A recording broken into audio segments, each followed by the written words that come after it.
નમસ્કાર, જય હિન્દ, જય ભારત. હું યુવરાજસિંહ જાડેજા. મિત્રો, ગત રવિવાર એટલે કે 3 મે 2026 ના રોજ રાજ્ય પરીક્ષા બોર્ડ દ્વારા માધ્યમિક શાળાઓના શિક્ષકોની ભરતીનું આયોજન કરવામાં આવેલું હતું. જી હા, ટાટ સેકન્ડરી માટે લગભગ 1,80,000 જેટલા ઉમેદવારોએ પરીક્ષા આપી છે. તેમાં જાગૃત વિદ્યાર્થીઓ દ્વારા ક્યાંક ને ક્યાંક ગેરરીતિના આક્ષેપો કરવામાં આવ્યા છે. એમાં પણ ખાસ કરીને ઓઢવ એટલે કે અમદાવાદના ઓઢવ ખાતે જે અંબિકાનગરમાં આવેલી જે સુપર હાઈસ્કૂલ છે, પ્રીતિ પાર્કમાં આવેલી, તેમાં એ સુપર હાઈસ્કૂલમાં જે સંસ્કૃત વિષયની જે પરીક્ષા આપી રહ્યા હતા એવા 11 નંબરના બ્લોકના મહિલા ઉમેદવાર ઉપર ક્યાંક ને ક્યાંક શંકાની સોય એ જાગૃત ઉમેદવારો દ્વારા ધરવામાં આવી છે. જોવા જઈએ તો એ મહિલા ઉમેદવાર અને તેની સાથે સાથે ક્લાસરૂમના જે સુપરવાઇઝર છે એ સુપરવાઇઝરનું જે વલણ અને એની જે ગતિવિધિ છે એ ક્યાંક ને ક્યાંક શંકાના દાયરામાં રહેલી છે.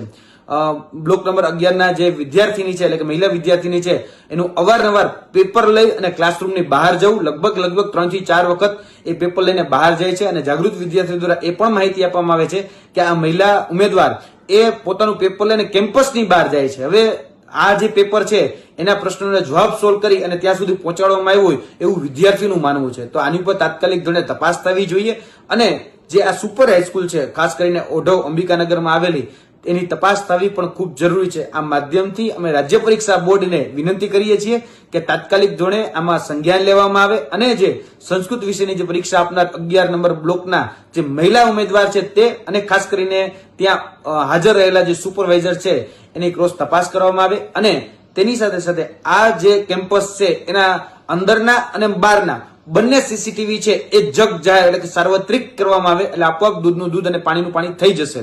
અને ખાસ કરીને આ માધ્યમથી રાજ્ય પરીક્ષા બોર્ડને વિનંતી કરીએ છીએ કોઈ લાયક, કોઈ હકદાર ઉમેદવાર ન રહી જાય, મહેનતુ ઉમેદવાર ન રહી જાય, તે માટે તાત્કાલિક ધોરણે આનું સંજ્ઞાન લઈ આની પર તપાસ કરવામાં આવે અને આમાં જે પણ લોકોએ ગેરરીતિ કદાચ આચરી હોય તો એની પર કાયદેસરની કાર્યવાહી કરવામાં આવે એ આ માધ્યમથી અમારી માંગણી છે. જય હિન્દ.